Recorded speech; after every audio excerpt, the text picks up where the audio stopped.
ఆంధ్రప్రదేశ్ రాష్ట్రం మరో శ్రీలంక కాబోతుందని వైఎస్ జగన్ పేర్కొన్నారు. తాజాగా తాడేపల్లి క్యాంపు కార్యాలయంలో బడ్జెట్పై ఆయన మాట్లాడారు. ఆర్థిక వ్యవస్థను చక్కదిద్దిన వైసీపీ ప్రభుత్వానికి పిలిచి అవార్డు ఇవ్వాలన్నారు. ఎవరి పాలనలో ఏపీ శ్రీలంక మాదిరిగా తయారైందని ప్రశ్నించారు. ఆర్థిక వ్యవస్థను మా హయాంలోనే చక్కదిద్దామన్నారు. వైసీపీ ప్రభుత్వానికి అప్పులు రాకూడదని ఏజెన్సీలకు లేఖలు రాశారు.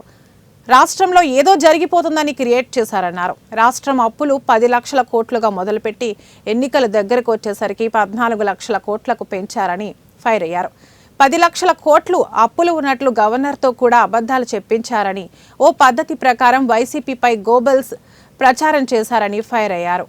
బడ్జెట్ ప్రవేశపెడితే సూపర్ 6 హామీలకు నిధులు కేటాయించాల్సి వస్తుందని, ఇన్ని రోజుల తర్వాత బడ్జెట్ ప్రవేశపెట్టారు. ఆర్థిక సంవత్సరానికి 4 నెలల సమయం ఉన్నప్పుడు బడ్జెట్ ప్రవేశపెట్టడం చూస్తుంటేనే స్పష్టంగా అర్థమవుతుందన్నారు.